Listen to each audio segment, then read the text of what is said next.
और ज्यादा जानकारी के साथ हमारे संवाददाता राजेश राज हमारे साथ जुड़ गए हैं, उनसे ताजा अपडेट लेते हैं। राजेश, आपसे जानना चाहेंगे कि आज बहुत ही महत्वपूर्ण दिन है संसद के लिहाज से। अगर हम अभी अपने दर्शकों को भी बता रहे थे कि सागरमाला कितना महत्वपूर्ण साबित हुआ है जब से 2.0 भी लागू हो चुका है। अगर आज लोकसभा की बात करें तो बहुत ही महत्वपूर्ण विधेयक आज पेश होने वाले हैं। किस तरह से इनको दोनों को बिलों को आप देखते हैं? देखिए, निश्चित तौर पर जो प्रधानमंत्री नरेंद्र मोदी के नेतृत्व वाली जो सरकार है वो हर हाल में चाहती है कि जनहित से जुड़े हुए जो भी मुद्दे हैं उसको लोकसभा और राज्यसभा में रेज किया जाए और सरकार के जो विधायी कार्य हैं उन विधायी कार्यों को समय पर जो है वो समयबद्ध तरीके से उसे पूरा कराया जाए, उसे पारित कराया जाए। और इसी कड़ी में आपने कल देखा कि गृह मंत्री अमित शाह ने लोकसभा में जिस तरीके से आवर्जन से संबंधित जो विधेयक था उसको पारित कराया और देश के लिए वह विधेयक भी बहुत ही महत्वपूर्ण विधेयक हम कह सकते हैं। और गृह मंत्री अमित शाह ने स्पष्ट तौर पर ये कहा भी कि ये देश कोई धर्मशाला नहीं है जहां पर कि लोग वीजा अवधि खत्म होने के बाद भी यहाँ टिके रहेंगे। यानी कि देश की जो आंतरिक सुरक्षा है उसके साथ सरकार किसी भी तरह का समझौता करना नहीं चाहती है। लिहाजा गृह मंत्री अमित शाह का जो कल का बयान था वह बयान भी बेहद महत्वपूर्ण था। और आज के विधेयकों की अगर बात करें तो दोनों विधेयक बहुत महत्वपूर्ण है। आपने सागरमाला और भारतीय पत्तन विधेयक जो है उसका जिक्र किया, तो निश्चित तौर पर ये जो विधेयक है ये विधेयक कहीं ना कहीं जनहित से जुड़े हुए विधेयक हैं। और प्रधानमंत्री नरेंद्र मोदी हमेशा से इस बात को फोकस करते रहे हैं संध्या कि अगर जनहित से जुड़े हुए छोटे छोटे विधेयक जो कहीं ना कहीं जनता की उम्मीदों पर खड़ा नहीं उतर पा रहे हैं उनमें जो है वो संशोधन किया जाए और संशोधन करने के बाद उसे जनता के लिए जो है आम से खास बनाया जाए। यह जो एकीकृत बंदरगाह विकास को बढ़ावा देने वाला जो विधेयक है भारतीय पत्तन विधेयक 2025, ये विधेयक कहीं ना कहीं महत्वपूर्ण है। शिपिंग उद्योग की जो मजबूती है वो इस विधेयक से कहीं ना कहीं उभर कर सामने आएगी। और हम जानते हैं कि रोडवेज की बात करें, हाईवेज की बात करें या फिर वाटरवेज की बात करें या फिर सिविल एविएशन की बात करें, इन तमाम क्षेत्रों में भारत सरकार ने अभूतपूर्व प्रगति की है। और तमाम लोगों को ये पता है कि किसी भी राष्ट्र की प्रगति कनेक्टिविटी के मामले में मजबूती के बाद ही संभव हो पाती है। आपने देखा है कि देश में 4 लेन का जाल बिछ चुका है, रेलवेज के मामले में काम हो रहे हैं, सिविल एविएशन के क्षेत्र में जो है वो व्यापक काम हो रहे हैं। तो ऐसे में वायुयान हित संरक्षक जो विधेयक है या कहीं ना कहीं हवाई जहाज के मामले में देश को समृद्धि लाएगा। और जो भारतीय पत्तन विधेयक जो है उससे कहीं ना कहीं पोर्ट के क्षेत्र में, बंदरगाह के क्षेत्र में जो हिंदुस्तान है वो समृद्ध होगा। और कहीं ना कहीं जल समुद्री मार्ग से जो आवाजाही होती है उस आवाजाही को आगे बढ़ाने में भी सरकार कामयाब हो सकेगी। हालांकि शुक्रवार का दिन जो होता है संध्या वो प्राइवेट मेंबर बिल के नाम होता है। दोपहर के बाद जो विधेयक है वो निजी विधेयक लोकसभा और राज्यसभा में जो सांसद हैं वो पेश करते हैं, अपने क्षेत्र और देश की चिंता करते हैं। लेकिन इन दोनों विधेयकों पर तमाम लोगों की नजरें टिकी रहेंगी। निश्चित तौर पर आपने बंदरगाहों का जिक्र किया राजेश। हम देख रहे हैं कि किस तरह से गति शक्ति प्रोजेक्ट ने पूरे देश में गति का जाल बिछाया है। और इसके अलावा बंदरगाह की अगर बात करते हैं, उद्योगों की अगर बात करते हैं, तो जब विधेयक पास होगा उसके बाद में हम किस तरह से उद्योगों को और तेज गति मिलते हुए देख पाएंगे? देखिए, बिल्कुल आपने सही कहा। मैंने आपको बताया भी कि जब एक जमाना था जब सड़कों का जाल नहीं था देश में, अटल बिहारी वाजपेयी के नेतृत्व वाली जो सरकार 98 में बनी, 13 महीने में गिरी, फिर 99 में अटल बिहारी वाजपेयी जब हुकूमत में आए और 2004 तक उनकी सरकार चली, उस दौरान आपने देखा कि पूरे हिंदुस्तान में सड़कों का जाल बिछ गया। 4 लेन की जो कल्पना थी वो दिखाई पड़ी। और अब नितिन गडकरी जो ट्रांसपोर्ट मिनिस्टर हैं उनके नेतृत्व में संपूर्ण देश में फ्लाईओवर और सड़क जो है वो बनाए जा रहे हैं, जिससे कहीं ना कहीं कनेक्टिविटी के मोर्चे पर मजबूती आ रही है।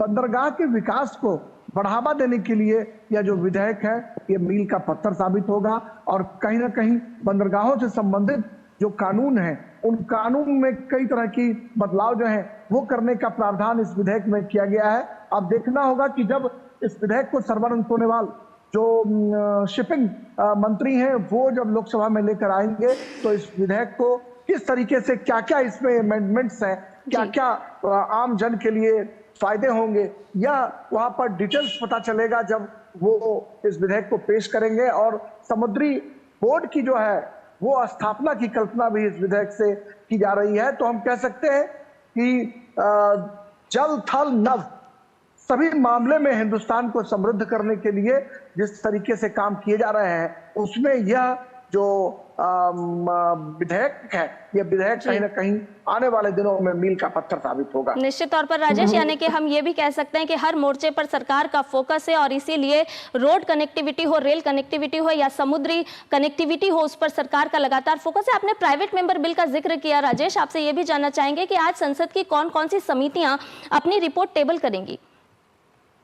देखिए, जो रेल राज्य मंत्री हैं बिट्टू और रवनीत सिंह बिट्टू, वो रेल की एक स्टैंडिंग कमेटी है, उस स्टैंडिंग कमेटी की रिपोर्ट जो है वो पेश करेंगे। यह एक प्रक्रिया होती है संध्या, जब संसद का सत्र चलता है तो जो संसदीय समितियों की रिपोर्ट है या फिर अस्थायी समितियों की रिपोर्ट है, उस रिपोर्ट को टेबल किया जाता है या फिर पेपर जो है वो ले करने की परंपरा रही है और इन तमाम पत्रावलियों को सरकार जो है वो सदन के पटल पर रखती है ताकि आने वाले दिनों में वह जो रिपोर्ट है वो कैसे आम जन के लिए लाभदायी साबित हो और सरकार उस पर अमल करे और अमल करने के बाद फिर अगर जरूरत पड़े तो कोई नए विधेयक की शक्ल में किसी कानून को लाने की कोशिश भी करे।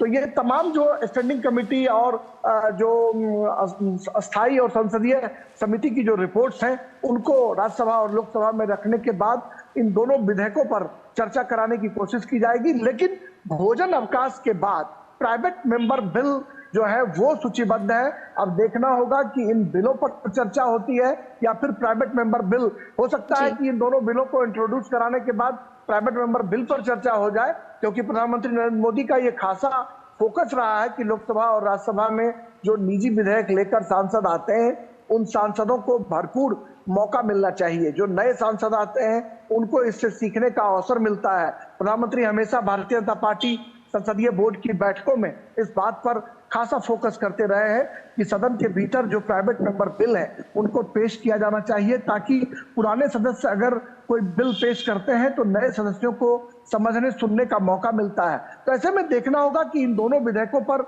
चर्चा चूंकि लिस्टेड है तो हर हाल में सरकार चाहेगी कि चूंकि अब सदन का जो सत्र है वो 4 अप्रैल तक है, समय काफी कम बचा है, सरकार की कोशिश होगी कि तमाम विधायी कार्यों को निपटाया जाए समय पर।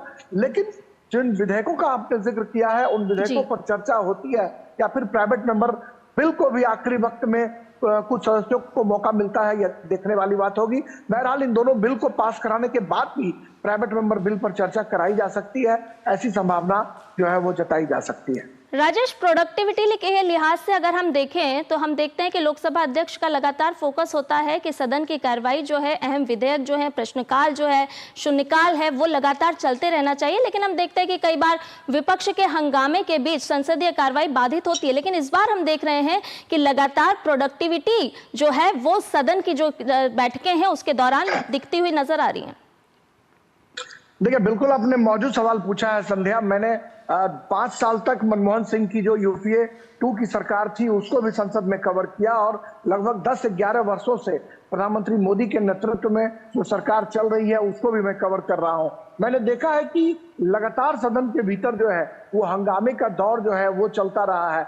मुझे लगता है कि पिछले सत्र से और इस सत्र से निश्चित तौर पर सबक ली जा सकती है। हालांकि ओम बिरला जब पहली बार 2019 में लोकसभा स्पीकर बने थे उसके बाद उनकी कोशिशें थी कि देर रात तक भी सदन की कार्रवाई चलाई जाए और नए सदस्यों को सवाल पूछने के मौके मिले। चूंकि सदन की कार्रवाई जब नहीं चलती है तो न सिर्फ देश की जनता के करोड़ों जो रुपए हैं वो बर्बाद होते हैं, बल्कि उन सदस्यों के मन में भी कहीं ना कहीं एक निराशा का भाव जगता है जो पहली बार सदन में चुनकर आते हैं और वो सदस्य सवाल नहीं पूछ पाते हैं। लेकिन इस बार आपने देखा है कि ये जो बजट सत्र का पहला हिस्सा था उसमें कुछ छिटपुट हंगामा जरूर देखने को मिला था, लेकिन दूसरे हिस्से की बात करें तो खूब कामकाज हुआ है और निश्चित तौर पर चाहे सत्ता पक्ष हो या विपक्ष हो उनकी ये कोशिश है कि विपक्ष के जो सांसद हैं वो सत्ता पक्ष को सदन के भीतर घेरने की कोशिश करते हैं, तो वहीं सत्ता पक्ष के द्वारा विपक्ष पर भी आक्रामक टिप्पणियां और जो कमेंट्स हैं वो किए जाते हैं। तो यह एक लोकतंत्र की खूबसूरती है संध्या, जहां पर सत्ता और विपक्ष एक दूसरे से टकराते जरूर है, सदन के भीतर वैचारिक मतभेद जो है वो दिखाई जरूर पड़ता है, लेकिन मनभेद जो है वो डेमोक्रेसी में नहीं होना चाहिए। और यह जो संसद का बजट सत्र का दूसरा हिस्सा है, अब अपने आखिरी पड़ाव की तरफ आगे बढ़ता हुआ दिखाई पड़ रहा है। और ये उम्मीद जरूर की जानी चाहिए कि आने वाले दिनों में जो लटके पड़े विधायी कार्य हैं, उन तमाम विधेयकों को पारित करा लिया जाएगा और सदन के भीतर एक नजीर पेश करने की कोशिश की जाएगी कि सदन में अब सब कुछ स्मूथली चल रहा है। क्योंकि देश की जनता बखूबी देखती है संध्या कि सदन के भीतर जब सांसद उछल कूद मचाते हैं या फिर काम को बाधित करते हैं, तो कहीं ना कहीं उन जनता को जरूर निराशा हाथ लगती है जो चुनकर अपने सांसदों को संसद भेजती है। राजेश, वायुयान संरक्षण विधेयक का जिक्र यहाँ हम करना चाहेंगे कि उसके लिहाज से आज का दिन बेहद ही खास माना जा रहा है संसद में। देखिए, निश्चित तौर पर जो वित्तीय चूक की स्थिति में विमानन के क्षेत्र में यह देखा जाता है कि कई बार जो है वो कई तरह की खामियां भी दिखाई पड़ती हैं। और ये जो निवेशकों के लिए अनुकूल बनाने का जो उद्देश्य है विमानन क्षेत्र को, वह कहीं ना कहीं बहुत महत्वपूर्ण है। हवाई अड्डा की जो संख्या है, हवाई अड्डा की जो पहुंच है, उसमें आपने देखा है कि प्रधानमंत्री नरेंद्र मोदी ने पहले भी कहा था कि उड़ान योजना के तहत जो हवाई चप्पल पहनने वाले लोग हैं वो हवाई जहाज में सफर कर सकेंगे। इसके लिए उन्होंने उड़ान योजना की शुरुआत की थी, यानी 1 घंटे से कम का जो सफर है वो 2000 रुपए में आराम से मुसाफिर जो है वो तय कर पाएंगे, ऐसी व्यवस्था की गई थी। हालांकि कुछ प्राइवेट जो कंपनियां हैं वो इसका अनुपालन नहीं कर रही हैं और इस बात को लेकर संसद के भीतर और बाहर लगातार ये सवाल खड़े होते रहे हैं कि आखिर इन प्राइवेट कंपनियों पर कैसे नकेल कसी जाए।